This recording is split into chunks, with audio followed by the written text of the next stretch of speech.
మత్తయి సువార్త 22వ అధ్యాయము 1 నుండి 14 వచనాల వరకు దయచేసి రాసుకోండి. 1 నుండి 14 వచనాలు దయచేసి రాసుకోవాలని నేను మనవి చేస్తా ఉన్నాను. ఇక్కడ యేసుక్రీస్తు ప్రభుల వారు ఉపమాన రీతిగా ఆయన బోధ చేస్తున్నటువంటి విషయాన్ని, పరలోక రాజ్యమును గూర్చి ఉపమాన రీతిగా బోధ చేస్తున్న విషయాన్ని గూర్చి ఒక సందర్భాన్ని గూర్చి ఈరోజు మనం నేర్చుకుందాం. అదేంటంటే, ఇక్కడ ఒక రాజు తన కుమారునికి వివాహం చేస్తూ, పెళ్లి చేస్తూ, ప్రత్యేకంగా దేవుడు ఎవరెవరికైతే ఆహ్వానం ఇవ్వాలనుకున్నాడో, తనవారు అని అనుకున్న వారికి వివాహ పత్రికలు ఇచ్చి ఆహ్వానం తెలియజేయడానికి పంపించడం జరిగింది. తన దాసుల్ని కుమారుడికి వివాహం చేస్తున్నాడు రాజుగారు. అయితే ఇన్విటేషన్ ఇవ్వడానికి వెళ్ళినటువంటి తన దాసులు, అంటే పెళ్ళికి చెప్పడానికి వెళ్ళిన తన దాసుల్ని తన స్వజనులు ఏం చేశారో 5వ వచనాన్ని మనం చదివితే, వారు లక్ష్యము చేయక అనే పదం మనం చూస్తున్నాం. మత్తయి సువార్త 22వ అధ్యాయము 5వ వచనంలో వివాహానికి ఆహ్వానించడానికి వెళ్ళిన వారిని ఈ పిలువబడిన వారు ఏం చేశారంటే ఆ ఆహ్వానాన్ని లక్ష్యం చేయలేదంట. కొంతమంది ఏం చేశారంటే 6వ వచనం అవమానించారంట. కొంతమంది ఏం చేశారంటే ఆహ్వానించడానికి వెళ్ళిన వారిని పట్టుకుని చంపేశారంట. అప్పుడు ఈ రాజుకి చాలా కోపం వచ్చింది. కోపం వచ్చి పెళ్ళికి రావడానికి అర్హులైన వారిని రమ్మని ఆహ్వానం పంపితే కొంతమంది లక్ష్య పెట్టలేదు, నిర్లక్ష్య వైఖరిలో ఉన్నారు. మరికొంతమంది ఏమో ఆ సందర్భాన్ని మనం చదివితే అవమానపరిచేశారు. ఇంకొంతమంది ఏమో కొట్టి చంపేశారు. అప్పుడు ఆ రాజు ఇక విందు సిద్ధంగా ఉంది, వివాహ వేదిక సిద్ధంగా ఉంది కనుక రాజమార్గాలకు వెళ్ళి కనిపించిన ప్రతి వ్యక్తికి, మంచివాడు కానీ చెడ్డవాడు కానీ అందరికీ కూడా ఇన్విటేషన్ ఇమ్మని చెప్పాడు. మొదట తాను ఏర్పరచుకున్న తన జనాంగానికి ఇస్తే వాళ్ళు కాళ్ళదనుకున్నారు. ఇప్పుడు అన్ని జనుల మధ్యకు ఆహ్వానం వచ్చింది. వస్తే అప్పుడు ఆ ఆహ్వానాన్ని అందుకున్న నీకులు ఆ పెళ్లిశాలకు లేదా విందుశాలకు చేరుకున్నారు. అలా చేరుకున్నప్పుడు ఆ రాజు ఏం చేశాడంటే లోపలికి వచ్చాడంట. లోపలికి వచ్చి 11వ వచనం, రాజు కూర్చున్న వారిని చూడ లోపలికి వచ్చి అక్కడ పెండ్లి వస్త్రము ధరించుకొనని ఒకని చూచి అని వ్రాయబడింది. సాధారణంగా పెండ్లికి పెండ్లి వస్త్రాలు ఎవరు వేసుకుంటారు? ఎవరు వేసుకున్నా వేసుకోకపోయినా ఖచ్చితంగా పెండ్లి వస్త్రాలు పెండ్లి కుమారుడికి ఉంటాయి. ఖచ్చితంగా పెండ్లి వస్త్రాలు పెండ్లి కుమార్తెకు కూడా ఉంటాయి. ఎందుకంటే అక్కడ మెయిన్ సెలబ్రిటీస్ వాళ్ళే కదా, ఆ రోజుకి వాళ్ళే కదా.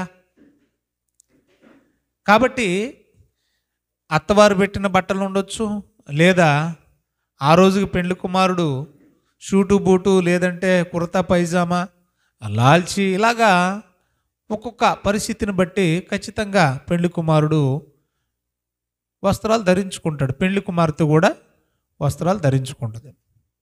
ఇక వెళ్ళడానికి అంటే అక్కడికి వెళ్ళినటువంటి వారిలో ఎలాంటి వస్త్రాలు ఎవరు వేసుకున్నారనేది ఎవరు పట్టించుకోరు.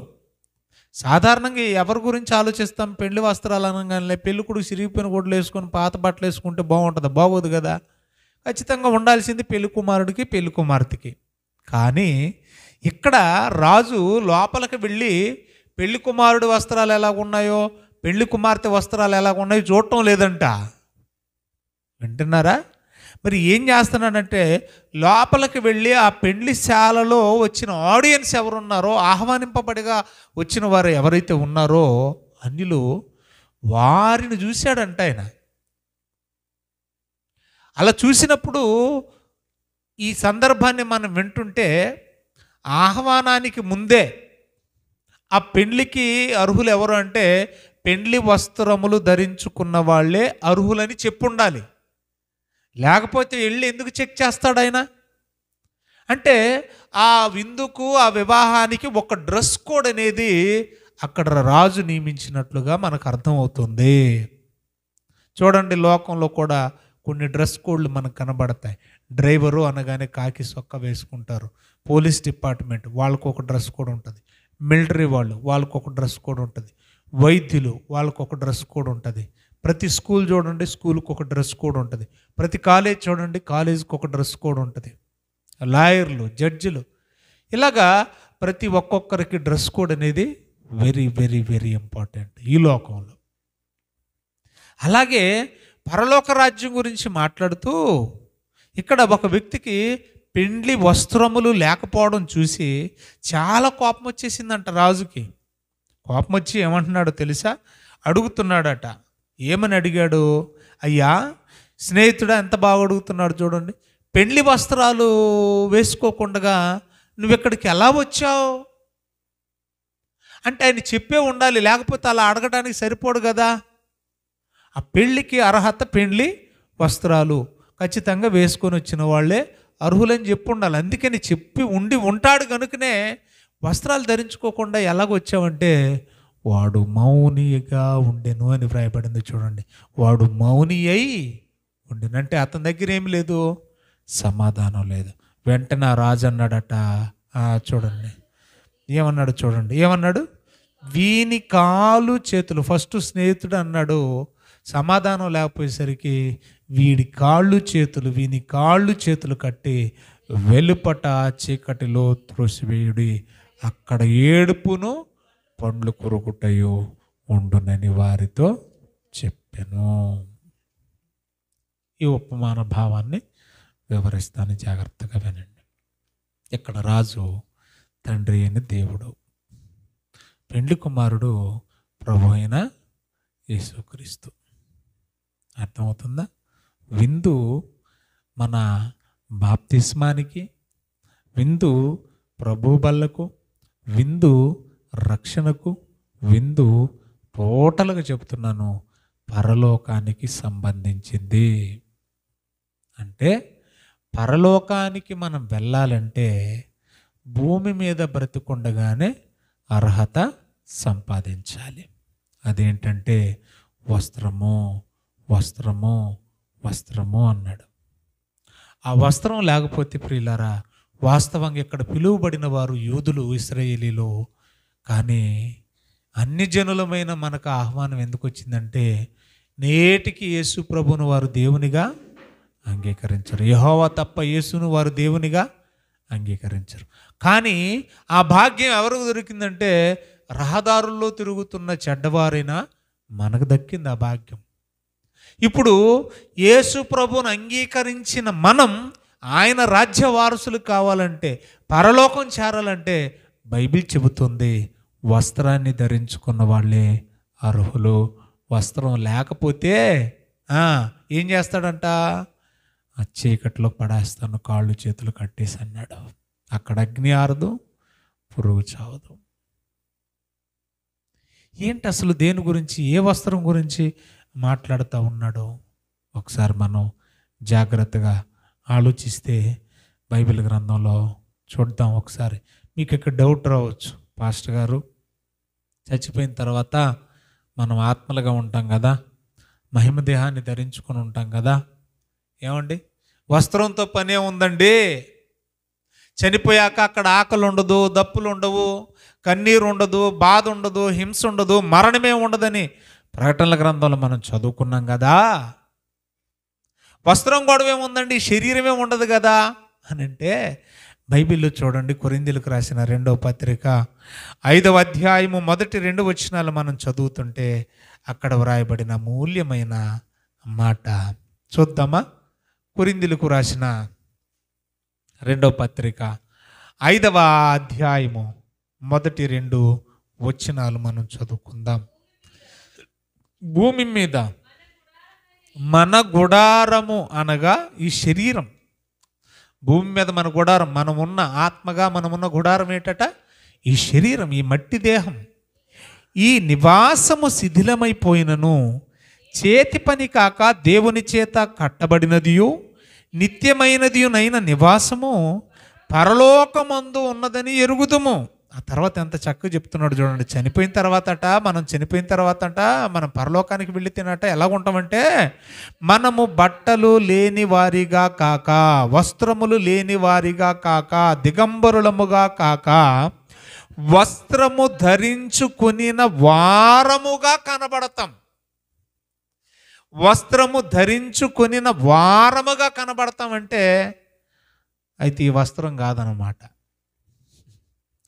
పెండ్లి వస్త్రం అనగానే ఈ వస్త్రాలు, తెల్లటి వస్త్రాలు, ఇవి భూసంబంధమైన ఈ తెల్లని వస్త్రాలు కాటను, సిల్క్, ఏమండి, పాలిస్టర్, టెరికాన్, ఇలాంటి వస్తువులు కాదు, వస్త్రాలు కాదు. ధరించుకొనిన వారముగా కనబడతామంటే అయితే భూ సంబంధమైన వస్త్రాలు కాదు, కానీ ఖచ్చితంగా బట్టలు ధరించుకున్నట్టే కనబడతాము. అలాగే అని పోలిక చెప్పాడండి. చూసారా ఏంటి ఈ వస్త్రాలు అనేది? ఇంకా మనం కొంచెం ముందుకు వెళ్ళి డెప్త్కి వెళ్ళి ఆలోచన చేస్తే ప్రకటనల గ్రంథం 7వ అధ్యాయము 13-14 వాక్యాలు మనం చదువుకుందామండి. ప్రకటనల గ్రంథం 7వ అధ్యాయము 13-14 వచనాలు చదువుకుందాం. పెద్దల్లో ఒకడు, తెల్లని వస్త్రములు ధరించుకొని ఉన్న వీరెవరు అని శిష్యుడైన యోహాన్ని అడిగారట. పెద్దల్లో ఒకడు యోహాన్ని అడిగాడట, ఏమండి యోహాను గారు, మీకు ఏమన్నా తెలుసా? ఇదిగో ఆ తెల్లని వస్త్రములు ధరించుకొని ఉన్నారు, వీళ్ళెవరు అని, అసలు వీళ్ళు ఎక్కడి నుంచి వచ్చారు అని అంటే, అప్పుడు అన్నాడంట, అందుకు యోహాన్ అన్నాడట, అయ్యా అది నీకే తెలిసి ఉండాలి అయ్యా, వాళ్ళెవరో, ఆ తెల్లని వస్త్రాలు ఎందుకు ధరించుకున్నారు అది నీకే తెలుసు అని అనగా, అతడు నాతో ఇలాగ చెప్పాడు. అప్పుడు పెద్దల్లో ఆ ఒక్కడు ఏం చేశాడంటే సమాధానం చెప్పడం మొదలెట్టాడంటే, ఏమని? వీరెవరంటేనయ్యా, మహాశ్రమల నుండి వచ్చిన వారు, గొర్రెపిల్ల రక్తములో తమ వస్త్రములను ఉదుకుకొని తెలుపు చేసుకొనిరి. అంటే ఏం తెలుపు చేసుకున్నారు? ఏం తెలుపు చేసుకున్నారు? నల్లటి అనగా రోత, పాప, చెడ్డ, దుష్ట జీవితాన్ని యేసుప్రభు రక్తంలో కడుక్కొని తెల్లగా అంటే పవిత్రులుగా, నిర్దోషులుగా, నిష్కలంకులుగా తయారయ్యారు అని అర్థం. అంటే మనకి ఇక్కడ కొంత ఇన్ఫర్మేషన్ అందింది ఇంతవరకు వచ్చేసరికి. అది ఏంటంటే, వస్త్రము అనగా క్యారెక్టర్, వస్త్రము అనగా మన బ్రతుకు, మనం బ్రతికే బ్రతుకు, వస్త్రము అనగా మన నడవడిక. వస్త్రం అంటే ఏంటండి? యేసు రక్తములో కడుగబడిన మన జీవితం, పవిత్రమైన జీవితం. ఇంకా ఏమైనా ఉందా విషయం అని మనం ఆలోచన చేస్తే, ఇక్కడే వస్త్రం అంటే ఏంటో డైరెక్ట్ స్పీచ్లో రాశాడు. 19వ అధ్యాయము 8వ వచనం చూడండి. అసలు ఏంటి వస్త్రం? 19వ అధ్యాయము 8వ వచనం. మరియు ఆమె ధరించుకొనుటకు ప్రకాశములను నిర్మలమునైన సన్నపు నార బట్టలు ఆమెకి ఇవ్వబడును. అవి బట్టలు అనగానే మీరు ఏదో అనుకుంటారని, ఆమెకి ఇవ్వబడిను బట్టలు, ఆమెకి ఇవ్వబడిను బట్టలు, ఆమెకి ఇవ్వబడినని. ఆ బట్టలు ఏంటంటే అవి పరిశుద్ధుల నీతి క్రియలు. పెండ్లి విందుకు అనగా నిత్యము సంతోషించే పరలోకానికి మనం వెళ్ళడానికి మనం ధరించుకొనవలసిన బట్టలు, మనం ధరించుకొనవలసిన వస్త్రములు ఏంటంటే పరిశుద్ధత, ఆ పరిశుద్ధతకు తగిన నీతి క్రియలు. ఇవి లేకపోతే మనం పరలోకానికి చేరం. ఇవేనా చూస్తాడు ఆయన ఆ రోజు? తీర్పు దినాన ఇవేనా ఆయన చూస్తాడు ఆ రోజు అని అంటే అవును. ఉన్న పలంగా గొర్రెలు మేకలు డివైడ్ అయిపోతా ఉన్నాయి. మత్తయి సువార్త 25వ అధ్యాయం 31వ వచనం నుండి మీరు చదువుతుంటే, కుడివైపున గొర్రెలు ఉన్నాయి. గొర్రెలు అనగానే భూ సంబంధమైనవి కాదు, తెలుపుకు సాదృశ్యం, పరిశుద్ధతకు సాదృశ్యం, నీతిమంతులకు సాదృశ్యం, నీతి క్రియలు జరిగించిన వారికి సాదృశ్యం, విశ్వాసులకు సాదృశ్యం. మేకలు అనగానే చీకటి, పాపులకు సాదృశ్యం. అందుకనే ఈ కుడివైపుననున్న వారిని, నీతి క్రియలు జరిగించిన వారిని, తెల్లని వస్త్రములు ధరించుకున్న వారిని, పరిశుద్ధులను చూసి యేసుప్రభు అంటున్నాడు, నా తండ్రి చేత ఆశీర్వాదించబడిన వార్లారా, రండి రండి రండి రండి. భూమి లోకము పుట్టినది మొదలుకొని సిద్ధపరచబడుతున్న ఈ రాజ్యమునకు స్వతంత్రించుకోండి, రండి, వచ్చేయండి ఈ రాజ్యానికి.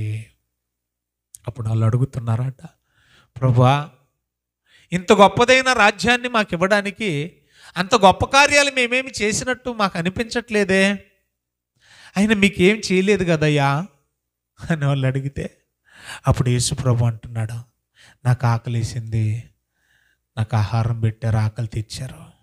నాకు దాహం వేసింది, నాకు త్రాగడానికి నీళ్ళు ఇచ్చారు.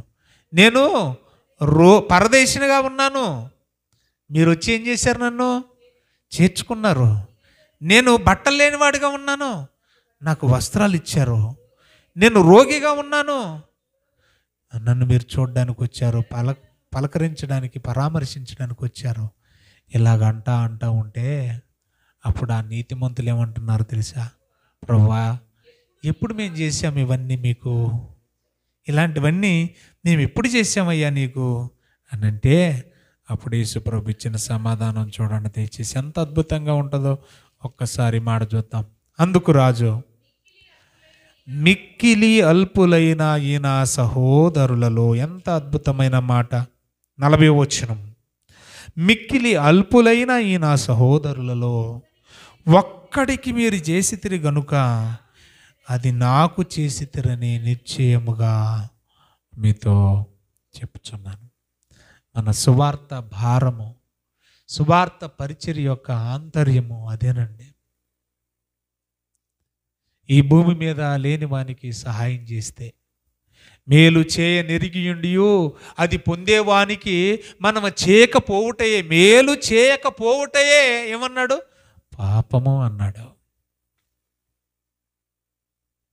చెయ్యగలిగుండి కూడా మనం చేయలేకపోతున్నామంటే పాపము అన్నాడు. సహాయం చేయగలిగుండి కూడా చేయలేకపోతున్నామంటే పాపము అన్నాడు. ప్రియులారా, ఎంత చక్కని మాట.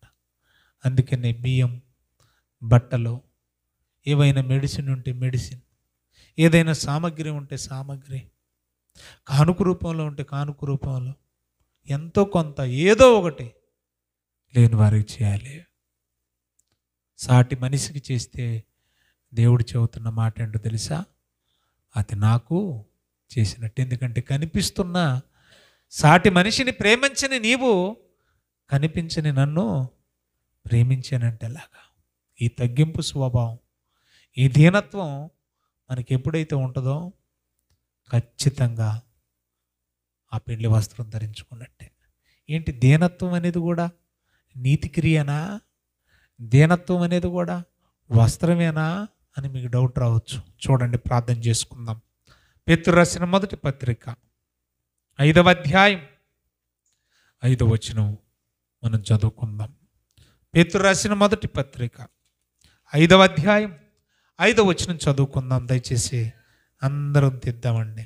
చిన్నలారా, మీరు పెద్దలకు లోబడి ఉండుడి, మీరందరూ ఎదుటివాని ఎడల దీన మనస్సు అను వస్త్రము ధరించుకొని మిమ్మును అలంకరించుకొనుడి అన్నాడు. ఎంత మంచి మాట. ఏ వస్త్రం అంటిది? దీనత్వం అనేది నీతి క్రియ. ఎంత తగ్గించుకుంటే అంత మంచిదంటండి బాబు. మనకున్న దేన్ని బట్టి అతిశయం? 6 అడుగులు పోయి ఎదురు చూస్తుంది మన కోసం. మనకున్న బంగళాలు, మనకున్న డబ్బులు, మనకున్న వెండి బంగారం, పదవులు, హోదాలు, ఉద్యోగాలు మన వెంట వస్తాయా? రావు. ఒంటరిగా వచ్చాం. ఎంతటి వాడైనా తిరిగి ఒంటరిగా వెళ్ళిపోవాల్సిందే. 6 అడుగులకు ఈ ఊరి చివరిలో మన కోసం ఎదురు చూస్తుంది. పోయే ముందు మనం ఎత్తకెళ్ళవలసింది ఏంటో తెలుసా? పరిశుద్ధుల నీతి క్రియలే వారి వెంట వెళతాయి. అందులో అతి ప్రాముఖ్యమైనది ఏంటంటే, నా ప్రభు అన్నాడు, రండి నా దగ్గరకు వచ్చి నేర్చుకోండి, నేను సాత్వికుడను దీన మనసు గలవాడను. ఆ వస్త్రం యేసు ప్రభుకే ఉంది, మనకు లేకపోతే ఎలాగా? మనకున్న దేన్ని బట్టి మనం గర్వించకూడదు. మనకి ఏదున్నా కూడా దేవుడిచ్చిందే. నీ అంతట నీవు స్వభావ సిద్ధంగా సంపాదించుకుంది ఏది నీకు లేదు. ఏదున్నా మనం అనుభవించి ప్రతీది ఎవరిచ్చిందో తెలుసా? దేవుని అనుగ్రహం, దేవుని దయ, దేవుని కృప. ఏదున్నా కూడా ప్రభువా నాకు వాచి ఇచ్చావు నాయన, నీ వందనాలు. నాకు బైబిల్ ఇచ్చావయ్యా, నీ కృతజ్ఞతలు. నాకు మంచి తల్లిదండ్రులను ఇచ్చావయ్యా, నీకు వందనాలు. చదువుకునే జ్ఞానం ఇచ్చావయ్యా, చదువుకోవడానికి కళ్ళు ఇచ్చావయ్యా, మాట్లాడడానికి నోరు ఇచ్చావయ్యా. నోరు లేని వాళ్ళు ఎంతమంది లేరు ప్రియులారా? కళ్ళు లేని వాళ్ళు ఎంతమంది లేరు? ఆలోచించండి. కళ్ళు లేనప్పుడు తెలుస్తుంది ఆ బాధ ఏంటనేది. మాట రానప్పుడు తెలుస్తుంది ఆ బాధ ఏంటనేది. ఎందుకంటే మనలాగా వాళ్ళు ఎక్స్ప్రెస్ చేసుకోలేరు వాళ్ళ బాధని. ఆలోచించండి. ఇక్కడ అంటున్నాడు, చిన్నలారా మీరు పెద్దలకు లోబడి ఉండుడి, మీరందరూ ఎదుటివాని ఎడల ఎంత దీన మనసు కలిగి ఉంటే అంత మంచిది, ఇది వస్త్రము అన్నాడు. ఎందుకంటే ఆయన అహంకారులను ఎదిరించి, అర్థమవుతుందా? ఇది నా వల్లే జరిగిద్ది, నేను లేకపోతే జరగదు, నేను కాబట్టి చేశాను. అలా ఎవరైతే నేను నాది అనే సింగులర్ వర్డ్ వాడతారో అలాంటి అహంకారులను ఎదిరించి దేవుడు దీనంగా తగ్గించుకున్న వారికి కృపను అనుగ్రహించి తగిన సమయంలో ఏం చేస్తానన్నాడు? హెచ్చిస్తానన్నాడు. ఎంతవరకు హెచ్చిస్తాడంటే పరలోకాన్ని పొందే అంతగానే హెచ్చిస్తాడు. కాబట్టి మత్తయి సువార్త 22వ అధ్యాయము 1-14 వచనాల ఆ పెండ్లి విందు, రాజకుమారుని పెండ్లి విందు ఉపమాన భావం ఏంటి, ఆ పెండ్లి వస్త్రం ఏంటిని మనం ఆలోచన చేసినప్పుడు ప్రియులారా, మరేదో కాదు, మనం సంపాదించుకోవలసిన నీతి క్రియలు.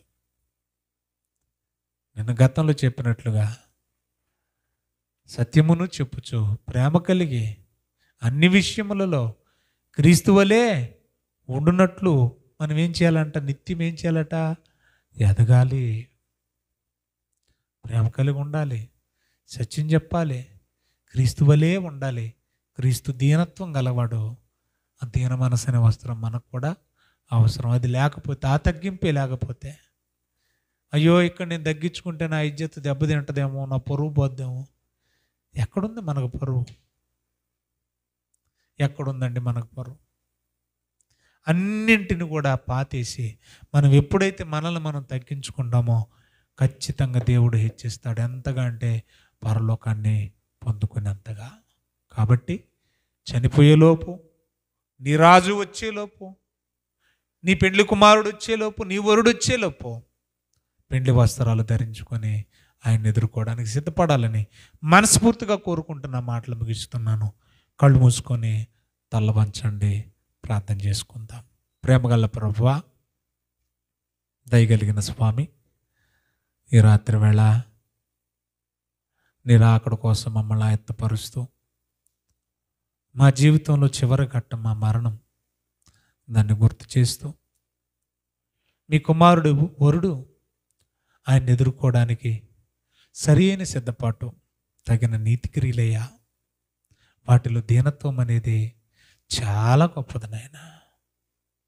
దాన్ని ధరించుకొని తగ్గించుకొని మిమ్మల్ని ఎదుర్కొని మీరున్న మహాలోకానికి సిద్ధపట్టుకో సహాయం చేయండి. నిజమే ప్రభువా, ఈ లోకంలో ఉన్నవన్నీ కూడా ఎండమావులు లాంటి, మాకున్నది ఏదైనా కూడా నాయన మేము విడిచిపెట్టి ఊరి చివరకు వెళ్ళిపోవలసిందే.